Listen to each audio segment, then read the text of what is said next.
तो दोस्तों आज तारीख हो गई है 8 जून 2023 की, साथ ही में दिन है गुरुवार का। तो आइए बिना देर किए फटाफट से जानते हैं आज की ताज़ा खबरें और मुख्य समाचार। तो देखिए आज के मुख्य समाचार की पहली बड़ी खबर। मीटिंग में खेल मंत्री और पहलवानों में बनी सहमति, कहा 15 जून तक खत्म हो जाएगी जांच, तब तक प्रदर्शन पर भी लगी रहेगी रोक। जी हां, केंद्रीय खेल मंत्री अनुराग ठाकुर और प्रदर्शन कर रहे पहलवानों के बीच अभी हाल ही में बीते बुधवार को मीटिंग हुई। मीटिंग के बाद पहलवानों ने बताया कि 15 जून तक पुलिस की जाँच पूरी होने का भरोसा दिया गया है। इसी की वजह से तब तक किसी भी तरह का प्रदर्शन नहीं किया जाएगा। भारतीय कुश्ती महासंघ यानी कि WFI के पूर्व अध्यक्ष बृजभूषण की गिरफ्तारी की मांग कर रहे पहलवानों ने कहा कि हमें इस बात का भरोसा दिलाया गया है। दोस्तों आपको बता दें, खेल मंत्री यानी कि अनुराग ठाकुर ने प्रदर्शनकारी पहलवानों को बातचीत के लिए बुलाया था और इसी बातचीत में ये सहमति बनी है। इसी मामले में देखिए एक और बड़ी खबर। नाबालिग पहलवान ने बदला बयान, अब पहलवान के पिता ने बताया कि क्या था कारण। जी नाबालिग पहलवान ने WFI के पूर्व अध्यक्ष बृजभूषण के खिलाफ लगाए यौन शोषण के आरोप वापस ले लिए हैं। नाबालिग महिला पहलवान ने कहा कि बृजभूषण ने मेरे साथ भेदभाव किया। वहीं नाबालिग पहलवान के पिता ने इसकी पुष्टि की है, यानी कि बयान बदलने की। वहीं नाबालिग के पिता ने कहा है कि हमने बीते 5 जून को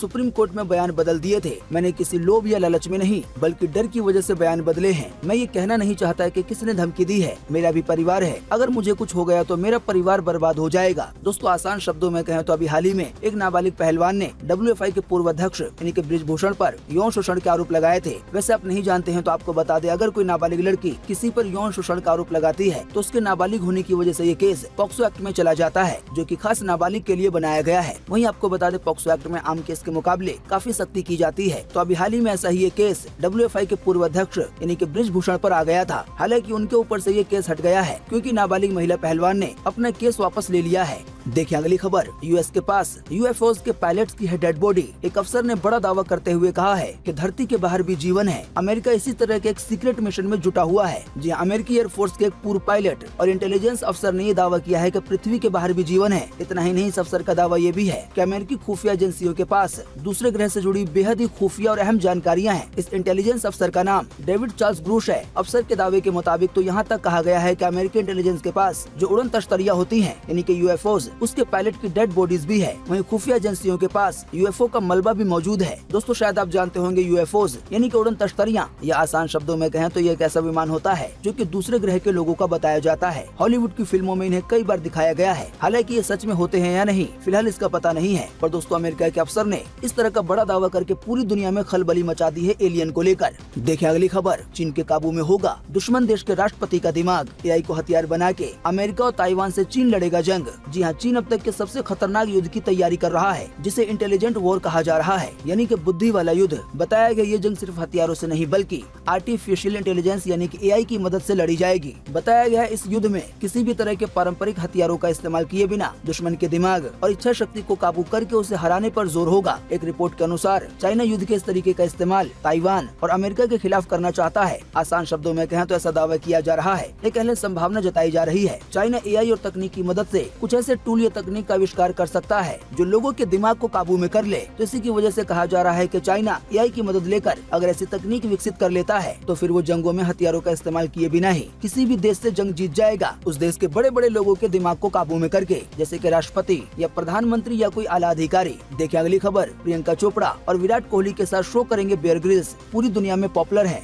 इन्हें शो में बुलाना सौभाग्य होगा। जी adventure show man versus wild के होस्ट बेयर ग्रिल्स ने इंडियन फैंस को खुश होने का एक और मौका दिया है। उन्होंने अभी हाल ही में कहा है कि वो अपने शो में प्रियंका चोपड़ा और विराट कोहली को गेस्ट के तौर पे बुलाना चाहते हैं। बेयर ने कहा है कि वो इन दोनों सेलिब्रिटी के संपर्क में हैं और जल्दी इंडिया में आकर वो इनके साथ शूट करेंगे। वैसे शायद आप जानते होंगे, उनके शो में पहले ही रजनीकांत, अक्षय कुमार और रणवीर सिंह जैसे इंडियन सेलिब्रिटी नजर आ चुके हैं। इसके अलावा PM मोदी भी बेयर के साथ उनके शो में नजर आ चुके हैं।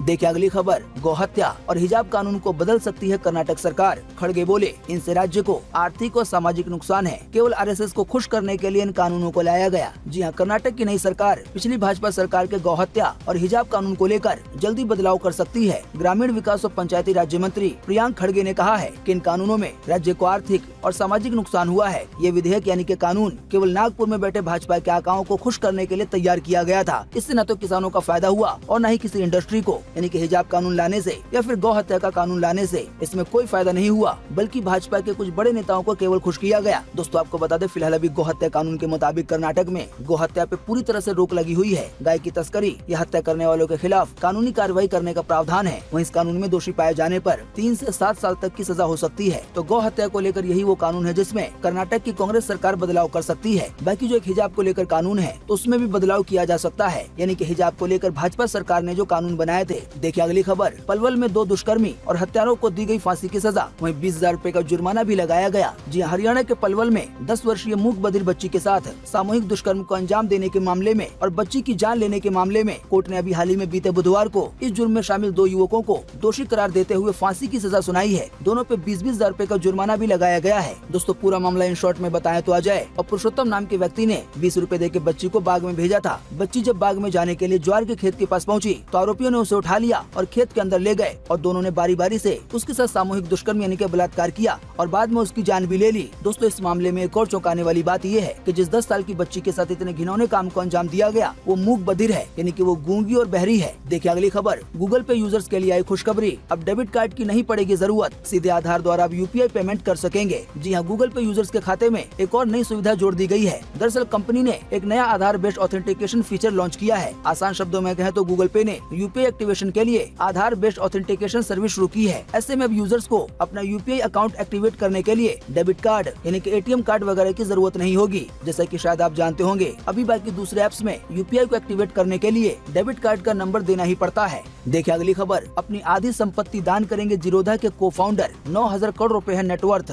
द गिविंग प्लेस मुहिम को करेंगे डोनेट। जी हाँ, ब्रोकरेज फर्म जीरोधा के को फाउंडर निखिल कामत ने अपनी आधी संपत्ति दान करने का फैसला किया है। इकोनॉमिक टाइम्स के अनुसार Nikhil Kamat the giving place मुहिम में शामिल होने वाले भारत के सबसे कम उम्र के शख्स बन गए हैं। दोस्तों वैसे आप नहीं जानते हैं तो आपको बता दें, द गिविंग प्लेस मुहिम की स्थापना बिल गेट्स और दिग्गज निवेशक वॉरेन बफे ने की थी। अजीम प्रेमजी, किरण मजूमदार शाह, रोहिणी और नंदन नीलेकड़ी के बाद निखिल कामत इसमें शामिल होने वाले चौथे भारतीय बन गए हैं। देखिए अगली खबर, चक्रवाती तूफान बिपरजॉय, खतरनाक चक्रवाती तूफान में हुआ तब्दील, इसी की वजह से मानसून यानी कि बारिश के मौसम की धीमी शुरुआत की है संभावना। जी हाँ, इस साल अरब सागर में आया पहला चक्रवाती तूफान जिसे नाम दिया गया है बिपरजॉय, ये तेजी से एक बहुत ही खतरनाक चक्रवाती तूफान में तब्दील हो गया है। मौसम वैज्ञानिकों ने केरल में मानसून यानी कि बारिश की मौसम की धीमी शुरुआत होने और इसके दक्षिण प्रायद्वीप के आगे कमजोर प्रगति करने के पूर्व अनुमान लगाए हैं। भारतीय मौसम विज्ञान विभाग ने बीते बुधवार को सुबह में कहा कि केरल में अब 2 दिन के भीतर मानसून यानी कि बारिश का मौसम शुरू हो जाएगा। हालांकि मौसम वैज्ञानिकों का कहना है कि चक्रवाती तूफान मानसून की तीव्रता को प्रभावित कर रहा है, यानी कि जो मानसून जो बारिश का मौसम भारत में आने वाला है उसके बादल को ये तूफान हटा दे रहा है। इसी की वजह से बारिश का मौसम आने में देरी हो रही है। हालांकि अब 2 दिन के बाद केरल में बारिश के मौसम की शुरुआत हो सकती है और ये फिर धीरे धीरे पूरे देश में फैलेगा। आइए दोस्तों अब इसी कड़ी में देखते हैं कि आज 8 जून 2023 को देश भर में कैसा रहेगा मौसम का हाल। स्काईमेट वेदर ने जारी किया है मौसम का पूर्व अनुमान पूरे देश के लिए। तो स्काईमेट वेदर के अनुसार अगले 24 घंटों के दौरान बिपरजॉय नाम का चक्रवाती तूफान काफी ज्यादा खतरनाक हो जाएगा। वहीं इसके अलावा अगले 24 घंटों के दौरान लक्षद्वीप, अंडमान निकोबार द्वीप समूह, नागालैंड, मणिपुर, मिजोरम और केरल में हल्की से मध्यम बारिश होने की संभावना है। इसके अलावा भी आज तमिलनाडु में हल्की से मध्यम बारिश के साथ 1-2 स्थानों पर भारी बारिश की संभावना है। इसके अलावा भी रायलसीमा, कर्नाटक, पश्चिमी हिमालय में भी आज हल्की से मध्यम बारिश हो सकती है। इसके अलावा भी राजस्थान में धूल भरी आंधी की गतिविधियों के साथ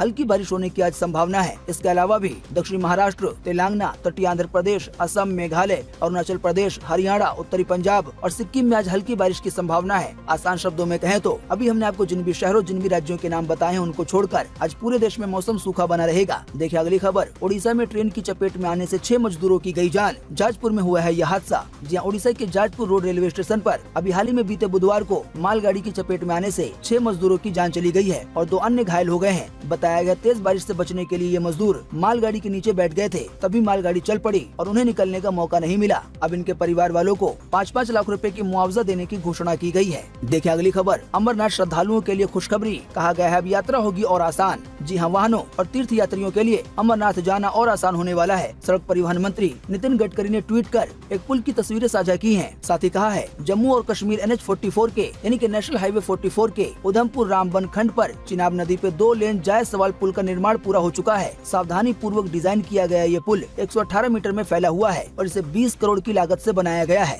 बताया गया इस पुल के बन जाने की वजह से वाहनों का तो जाना आसान हो ही जाएगा, प्लस में आने वाले दिनों में जो तीर्थ यात्रा करेंगे तो उनको भी काफी आसानी होगी, ऐसा बताया गया है। देखिए अगली खबर, सीएम ममता बनर्जी ने फिर निभाई परंपरा, पीएम मोदी को भेजा बंगाल के खास आमों का का तोहफा। जी हाँ, पश्चिम बंगाल की मुख्यमंत्री ममता बनर्जी हर साल की तरह इस बार भी राष्ट्रपति द्रौपदी मुर्मू और प्रधानमंत्री मोदी को राज्य के बेहतरीन किस्मों के आमों का तोहफा भेजा है। केंद्र सरकार के साथ तल्ख रिश्तों के बावजूद सीएम ममता बनर्जी ने कई सालों से पीएम मोदी को आम भेजने की परंपरा को कायम रखा है और इस साल भी ये परंपरा ममता बनर्जी ने निभाई है। देखिए अगली खबर। MS धोनी बने साउथ की फिल्म के प्रोड्यूसर। धोनी एंटरटेनमेंट कंपनी की पहली फिल्म लेट्स गेट मैरिड का टीजर हुआ रिलीज। वहीं अगले महीने जुलाई में रिलीज होगी ये फिल्म। धोनी एंटरटेनमेंट की पहली फिल्म लेट्स गेट मैरिड का टीजर रिलीज हो गया है। इस तमिल फिल्म में हरीश कल्याण और इवाना लीड रोल में है, यानी कि ये फिल्म तमिल भाषा में है। बताया गया ये फिल्म आने वाले जुलाई के महीने में रिलीज होगी। देखिए अगली खबर। 4 राज्यों में बदल सकते हैं भाजपा अध्यक्ष। मोदी कैबिनेट में राजस्थान और छत्तीसगढ़ के नेताओं को शामिल किया जा सकता है। जी हाँ, भाजपा 2024 के लोकसभा चुनाव से पहले संगठन और सरकार में फेरबदल को अंतिम रूप देने में जुट गया है। बताया गया है भाजपा मुख्यालय में बीते सोमवार देर रात और बीते मंगलवार को भी दिन भर बैठक चली। माना जा रहा है कि नए चेहरों को संगठन और सरकारों में जगह मिल सकती है। इसी कड़ी में ये भी खबर आ रही है कि देश के 4 राज्यों में भाजपा अध्यक्ष बदले जा सकते हैं। तो दोस्तों, उम्मीद करते हैं कि आज की इस वीडियो से आपको काफी कुछ जानकारी मिली होगी। हम बस इसके बदले में आपसे इतना ही चाहते हैं कि आप इस वीडियो को लाइक कर दें और शेयर कर दें, क्योंकि आपका लाइक और शेयर करना ही होता है हमारी मेहनत का फल। वीडियो देखने के लिए आपका बहुत बहुत धन्यवाद। Thanks for watching.